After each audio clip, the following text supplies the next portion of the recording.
Good afternoon, family. Thanks for checking out today's video. If you are new here, my name is Jonathan, and I created this channel as I work towards my progress I created this channel as a way to record my progress as I work towards my goal of losing 300 pounds. If you'd like to join the family, hit that subscribe button down below. Also, make sure that you click on the bell icon so you get alerted when I go live or post new videos. If you'd like to participate on the live discussion, you can join me most weekdays where I go live on YouTube around 4 p.m. Central Time. Or if you'd like to reach out to us outside of the YouTube, you can consider joining the Discord I've created. There's a link for that down in the description below. Also down in the description below is a link to a Pinterest board. That is a great place for you guys to see what kind of meals that I've been eating as I work towards my goal. Today is day 866 of my 3-year challenge to lose 300 pounds. I've used a combination of extended water fasting and a whole food, plant-based, salt, oil, sugar-free diet to lose over 240 pounds so far. If anybody has any non-scale victories they'd like to share, I'd love to hear your non-scale victories. If you have any on-scale victories, I love hearing about those as well. Yesterday was weigh-in Wednesday, so there might be some people with some on-scale victories. If you are succeeding with your diet, let us know what you're doing to succeed. If you're struggling with your diet, let us know what you're doing that's causing your struggles. And at the end of the day, what are some of the things that you can do or you are going to do that will make staying on your diet easier than the alternative? Let's go ahead and get started here. It says no data. Now it says excellent connection.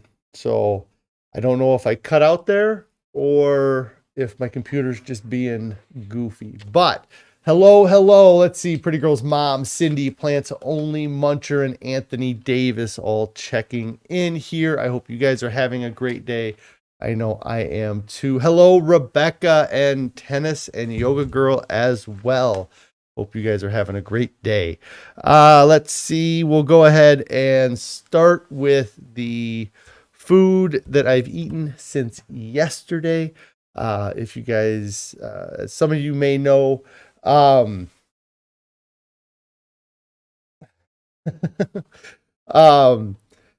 yes, naughty computer, Anthony says. I don't know what you're doing, computer, but you need to straighten up. Food since yesterday.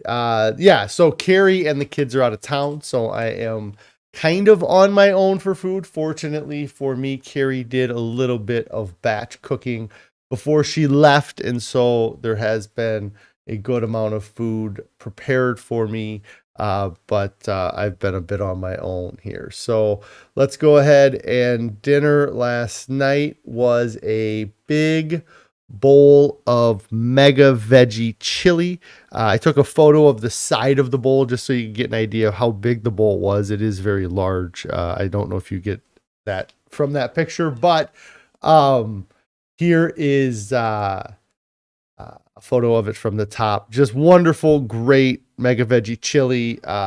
Many of these soups and chilies and things like that, they get better when you have them as leftovers because they've sat in in their juice for a while and kind of all marinated together. So it was awesome last night, which is great. The mega veggie chili.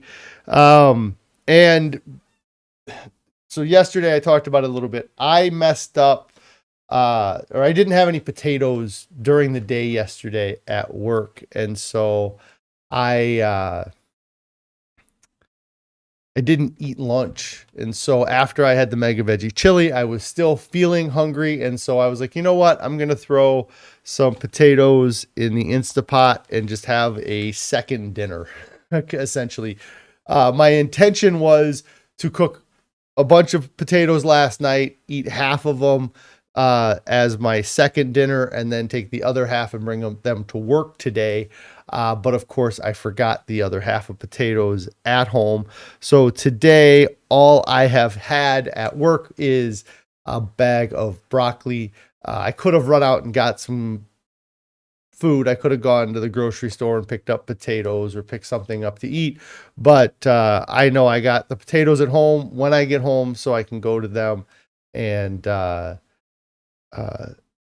feel pretty good with with that right now. But I am a bit underfed. I have to say that it was nice to have potatoes last night. I think it had been like 3 or 4 days since I had potatoes, so it was I was missing them. So I finally was able to scratch the urge or scratch that itch to get a few potatoes in me last night, and that was good. So let's see. Cindy here, you said that you had a total hip replacement on Tuesday morning and spent a day and a half in the hospital. Oh my gosh, I didn't know you were having a hip replacement, Cindy. I hope everything went great. You told them that you were whole food, plant-based, salt, oil, sugar, vegan. Your lunch was an hour late because they didn't know what to send you. Yeah, I wasn't as invasive as big of a surgery as having a hip replacement. But when I had my surgery on my arm, both arms actually, in the past couple of years, I brought my own chips to the recovery room with me, so I had something to snack on, because I knew that they were not going to have anything that was salt free. So I brought my own chips to snack on. Cindy says the hospital breakfast was a box of Total cereal that had a ton of sugar, a banana on the side, so you had the banana for breakfast. Yeah, it's tough. I mean, our diet is very specific, like it's not, it's restrictive in that it's restricting to find places where you can eat food, but really you get to eat an abundance of food and a very large variety of food. But yeah, it's so specific, it's hard to get those things. Randy here says that a clean environment in your house for the first time. That's awesome. Your husband got on board in August when he was diagnosed with heart disease. He dropped 25 pounds right away, and you dropped 12. That is awesome to hear, Randy. Yes, having a clean environment is a huge part of it. It's almost impossible to succeed in a dirty environment. Or the analogy, it was something along the lines of it's easy to stay compliant, or it's easy to stay in a clean environment, but it's difficult to stay in a dirty environment. So if you have a clean environment, if you don't have the option of eating junk food, it makes it so much easier. That's what I'm trying to say. So that's great to see that you been able to drop 12 and your husband's been able to drop 25 pounds. That's awesome. Deborah here says, what helps you is cutting back on the rice and replacing it with cauliflower rice, which is delicious. You add mushrooms and peppers to it as well. You will also add it to all your salads too. Yes, getting lots of great high volume, low calorie foods in there, and doing those little replacements or those changes in your diet so that your overall calories for the day stay low, but you still get to have that large volume. We're such a creature of volume. We need that volume. So Cindy, you're doing great. I'm glad to hear that you're doing great. And Pretty Girl's mom's wanting to know if you're at home or not. But yeah, that's great to hear that you're doing okay. And I'd be interested to see how you feel your recovery does eating whole food, plant-based, salt, oil, sugar free, because both the surgeries I've had in the past 2 years, I feel like my recovery time has been phenomenal. I always had a pretty quick recovery time. It's been a while since I had been that injured, I guess. Like in high school and in college, I had a couple surgeries because of athletics that I was in, and I recovered very quickly from those surgeries. But I did not expect to recover so quickly from my arm surgeries, and I've been doing really good. So yes, and Pretty Girl's mom here is saying that it's definitely easier to get the food when you're at home, because, yeah, when you're at the restaurant, you're kind of stuck with what they have for you to eat, and it's difficult to deal with that. Let's see. We talked about food. We talked about so last night was a great night. It was a little bit boring, like I said. Carrie and the kids. Cindy, you are a mad lady. Oh my gosh, you said you cooked 21 days worth of stews and chilies. You planned ahead. That is awesome. That is some serious batch cooking and getting yourself ready. But that's, the first thing that pops in my head is, what are you doing to make staying on your diet easier than the alternative? And you cooked 21 days worth of food because you knew that there was a chance in the next 3 weeks that you would have difficulty providing food for yourself. So you made it easier. You made staying on your diet easier by doing that prep work. And that's great. So yeah, last night was nice. Carrie and the kids are out of town. She says here she's listening in the car. So that means they are on their way home. I hope she's speeding at twice the speed limit just to get home quicker. Not really.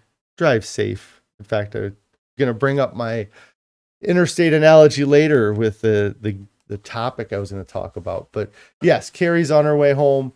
It's been quiet at the house without the kids there, without Carrie at the house. Last night, I really started to feel bad for the dogs.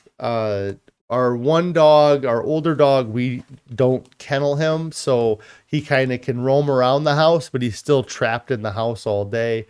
And then our younger dog is in her kennel for the day while I'm at work. And so with her, Carrie and the kids being out of town, the dogs are probably suffering the most.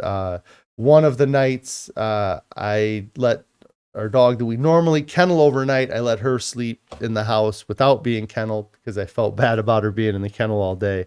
And then last night, I decided to get out and kind of walk with them a bit and play with them. And so it was kind of fun, or it was nice to play with the dogs for a little bit, or and just be outside and be in kind of breathing fresh air, hanging out outside.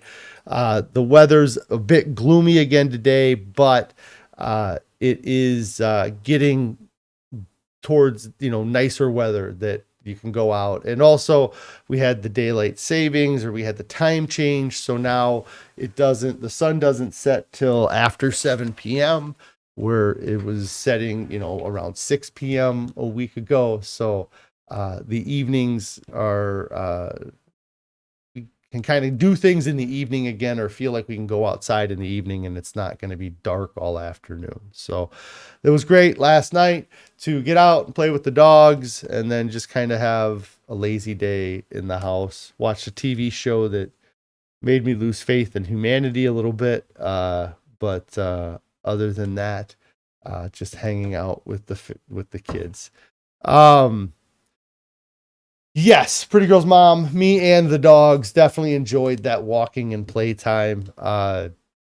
Yeah, well, I know my younger dog really enjoyed it. I think my older dog enjoys it, but he's very old. He is 16 years old, or he's almost 16 years old at this point, and he's a big breed dog too. So for him to be 16 is getting up there in age. I don't think you see a lot of 16-year-old dogs like him. So he gets around still, but he goes at his own pace, and we kind of let him do his own thing.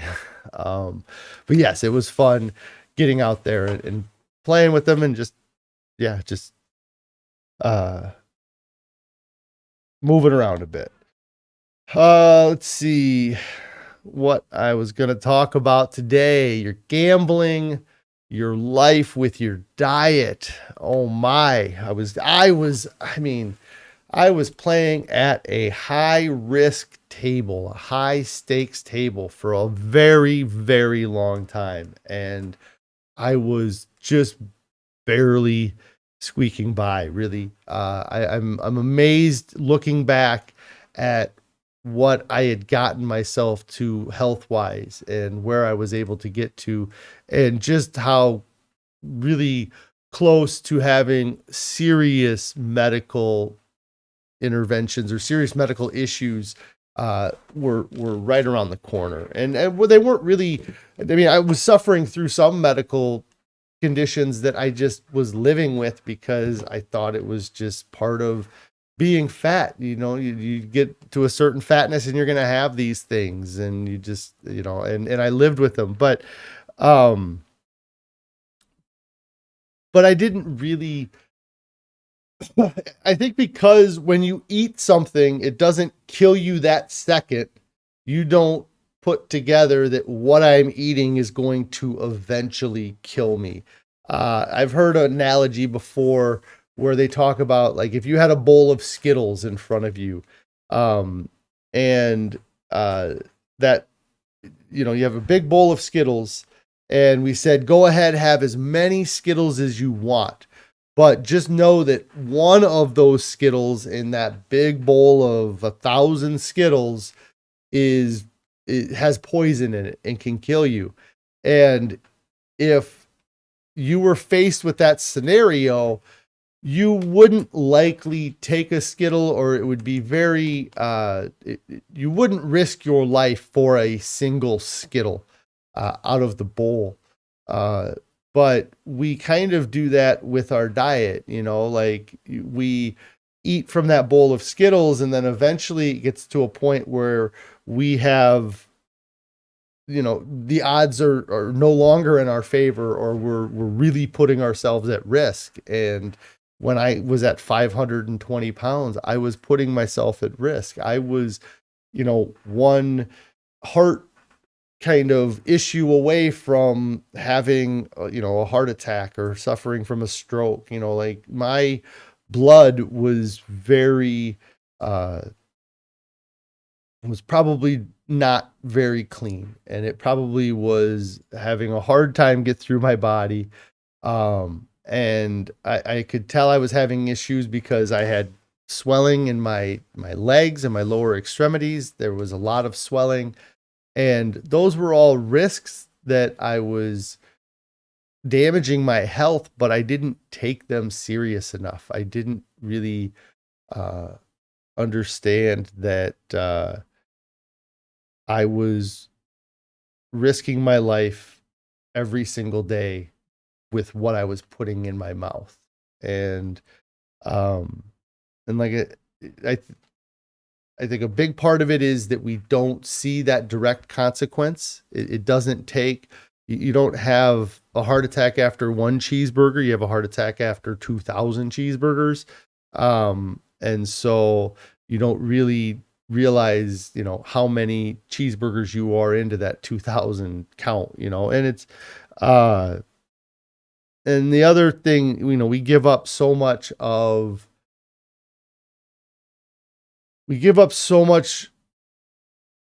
security, and we gamble our life for convenience. I think that is probably one of the leading killers of us, is convenience. The drive to, and it's part of the pleasure trap, really. The pleasure trap, they talk about the motivational triad: to seek pleasure, to avoid pain, and to conserve energy. And convenience allows us to conserve energy. So whenever we can conserve energy, we go that direction. And I've been that way my whole life. I have always looked to conserve energy. A story my mom tells from when I was a little kid was when I was in elementary school, and they were teaching us how to write our name. My name is Jonathan, and it's a very long name, but I go by John a lot, or I went by John. And at the time, my teacher asked me, okay, do you spell your name John or Jon? And I chose to spell my name Jon, And they asked me why I chose JON, and I said, well, it's fewer letters, so I don't have to write as many letters every time I write my name. And so that's part of the reason why I, when I shorten my name, or if I just write John, it's JON. But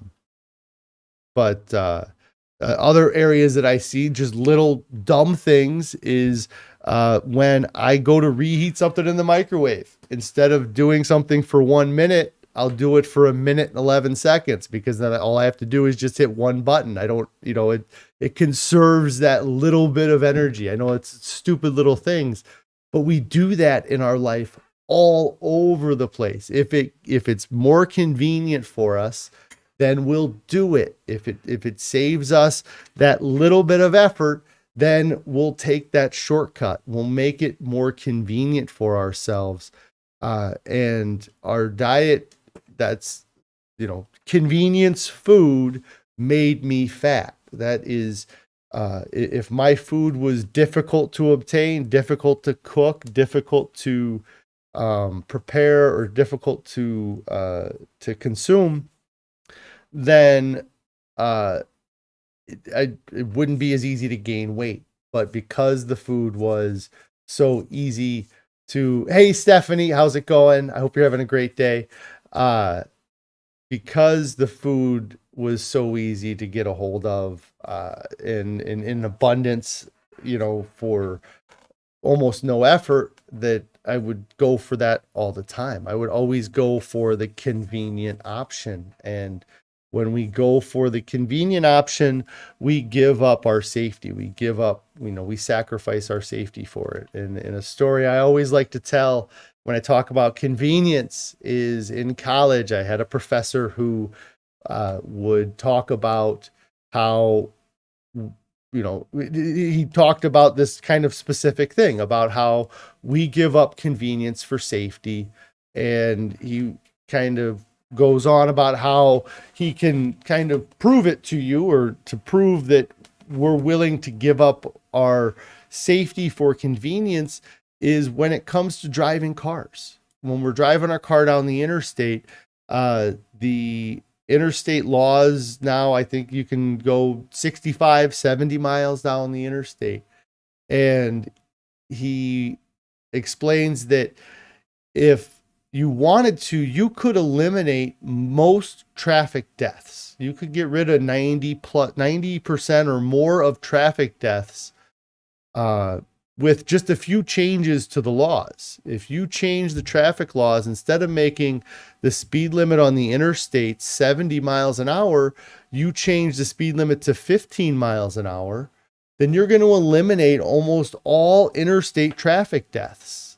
If you require cars to have steel plating all around the vehicles, you're going to eliminate the deaths people would suffer through traffic accidents, because they would be more protected.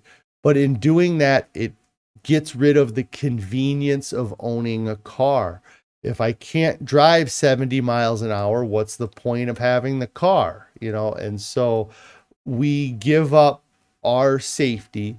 We risk our safety for that convenience. And every day when you're choosing to go to a fast food restaurant, you're risking your safety. You're risking your life for that convenience.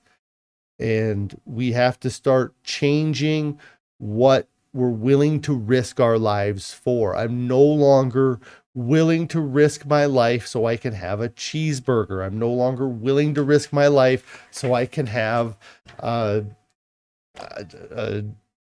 don't know, lasagna, like those things. Lasagna is a bad example, because I don't think there's a quick way to make lasagna. It's not a convenient food. Let me think. Chicken nuggets, onion rings, French fries. Why was I risking my life for French fries that sometimes tasted like junk from these fast food places, but I would still eat the whole container of French fries? And I would risk my life for that convenience and for that taste pleasure. And what you have to realize is that you're doing it. You have to understand that you are risking your life every time you put something in your mouth that is highly processed. It's full of oils and full of dairy and full of all of the things that you should be avoiding, that you're risking your life. And uh, and you have to start taking back control.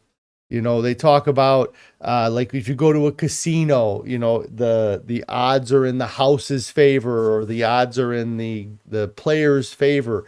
And when you eat for convenience, the odds are not in your favor.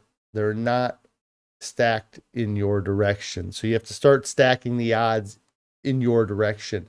And to do that, you have to start changing the places that you're willing to gamble your life away at.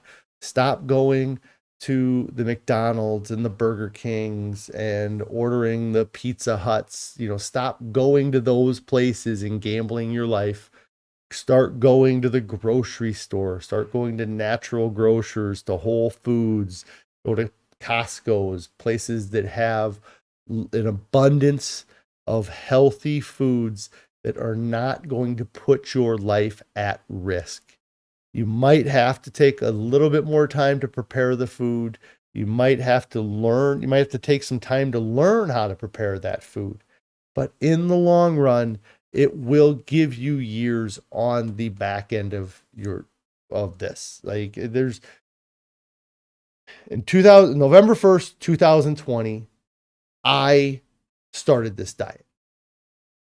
If I don't start this diet on November 1st, 2020, I don't know how long I continue. I don't know how many more weeks, months, years I have, but I'm almost certain that it wasn't likely going to be decades.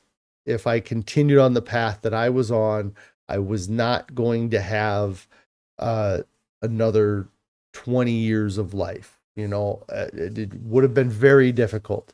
But now that I've changed the food I eat, what I understand about food, what I just everything about my diet is completely changed. And now I don't fear that my diet is going to be what causes me to die early. I'm not scared of diabetes. I'm not scared of heart disease and stroke like I used to be, because there was a couple periods of time prior to starting this where I had some pretty decent health scares. Back in 2019, I had real bad respiratory issues, like a bad cough. I had a hard time with sleeping. And there was a couple times that I really believed when I was going to bed that the only reason that I would be able to make it through that night was because I had a CPAP machine that was forcing air into my lungs. And I had the swelling I've talked about in my legs, that it was really something that I should have gotten checked out. And I was just too scared, because I, Googled a few things it could be, and none of them were, it's you're healthy as you can be. Like anytime, if you Google search swelling and sores around your calves and ankles, you're going to get results that you don't really want to see. And I'm so happy that I've been able to reverse these things, to change these things, to turn back that death clock that I was slowly getting close to the end of. And it's been it's really, I'm so thankful that I found what I found and I did what I did, because I could have just done the fast and maybe started eating another diet, and I think I could have stalled off or kept away that impending doom for a little bit longer. Like if I would have just lost 50 pounds when I started this challenge, then I might have added a couple years on to the end of my life, or a little bit of time on to the end of my life, or at least make some of the years in the middle a little bit more manageable. But I was able to continue on and to keep going, and not just lose 50 pounds and not just lose 100 pounds, but to lose over 200 pounds. And you start getting, I'm starting to get to that 300-pound mark. And it's really been awesome to see and feel my life change through this diet. So, and this way of eating, it feels just so much more, it feels incredibly natural to eat this way. It really does feel like it's feeding into my natural instincts to eat a large volume of food, and the foods that I'm eating are natural foods, or in a way natural. You get crazy when you get into organics and what they've done to the food, but overall, I feel like I'm making healthy choices when I'm eating apples and when I'm eating rice and when I'm eating potato, because they're natural sources of food that are around us that we would have attained. There's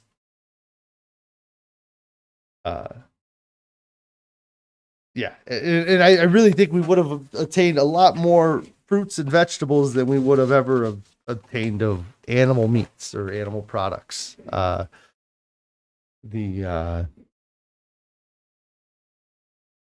guess that I mentioned there was a show I watched a little bit of last night that I was not super impressed with what kind of ended up happening in the show, but it's on Netflix and it's called Outlast. And they took these 16 people and they put them up in the Alaskan wilderness, and they have to live in these groups for a few weeks, and they have to survive. And a few of these people are survivalists. And there's been other shows that I've watched, there's another show on Netflix called Alone, where they go up, I think they're in Canada in the show Alone, but they are in the wilderness 100% by themselves. They have to survive. They have to source their own food. They have to do all of this stuff on their own. And so I'm watching this show last night, and it's, like I said, 16 people, I think, and a handful of them were like survivalist people. Some of them were hunters, and then a few of them were just like people that were crazy and thought they could live in the woods without much knowledge or training. But anyways, in both the shows Alone and in the show Outlast, you got these hunters, and they actually have bow and arrows, and they're in areas where there's wildlife, there's deer, there's bears, there's fish, there's all kinds of stuff. But they still, really, all of them, every show, there was only one guy in one of the seasons of Alone that I watched that didn't seem to just completely struggle to source food from animal products. And I think that we have this false sense that we would have been surrounded by animals and we would have had an abundance of animals around us. But that's not the case. Like, I think it would have been extremely difficult to source animal meat, and that our main source of food would have been from foraging, and it would have been from gathering of fruits and vegetables while there was an abundance of them. Anyways, I don't know why I got off on that tangent about that show, but I just thought it was interesting, like You would think 16 people out in the woods, they'd be getting a deer every other day, you know, or they'd have an abundance of food if they're that, you know, if they're in the woods, they're in the Alaska wilderness. That's, you know, the case really would have been that you might have got one deer for the whole winter, you know, or for your whole group, or maybe a couple, you know, and maybe if you live in that condition, you can be a little bit better, but still, like, for these people to get none, you know, like to not be able to get anything, with some modern technology too. And so I think we just have a misconception of what our natural diet was. I think that, we just have a really poor idea of what the natural diet was. And it's so tough to know because we've lived in this diet forever, you know. I mean, my whole, you know, and it's hard to think of things that existed prior to your memory, or, you know, like how things were even 100 years ago is impossible for me to know. And I'm sure that the food that we had access to 100 years ago was much more natural than the food we have access to today. And so anyways, I just went on a little bit of a rant there. I'm thinking that's about all I have for today. I got to get home and make sure that the house is a little bit presentable for Carrie and the kids. I'm very excited for them to be getting home tonight. I'm sure they're going to be super relaxed and, you know, not cranky at all after spending 4 days on the road, or 5 days on the road. So I'm going to hop off of here for tonight.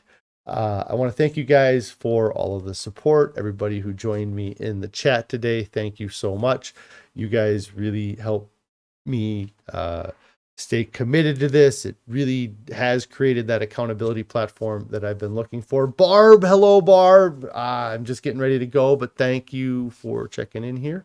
Are you waving by? Maybe you're waving by. Maybe that's what that is. Yeah, I'm going to get out of here. Thank you guys so much.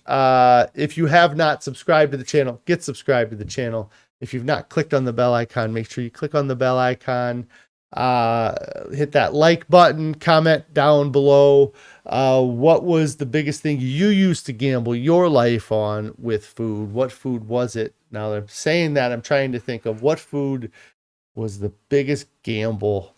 Probably some of the pizzas I used to eat, because I would eat like a whole pizza, like a large pizza, like by myself. That's probably like I think of like a Pizza Hut, like stuffed crust pizza. That might have been the biggest gambling I was doing with my life. God, it just sounds so gross. Like, I just think of oil and grease and ugh. But yes, what were you gambling your life with? Thanks, Anthony. Yes, I will enjoy the family this evening. Pretty Girl's mom, the family this evening. Like this, comment down below. If you have not started your diet yet, get started right now. There's nothing coming up that's more important than your health and your overall well-being. Quit gambling your life away with your diet. Get started right now. Clean your environment. Get rid of the junk food. Make that the first step that you need to do, is get rid of the junk food and then replace the junk food 1-to-1. Every candy bar you replace it with an apple. Every fast food meal you replace it with a bowl of potatoes. Don't just cut junk food out of your diet and then leave it empty. Cut the food out and replace it with whole natural foods that your body was designed to eat and to process. So thank you guys. You all have a great evening.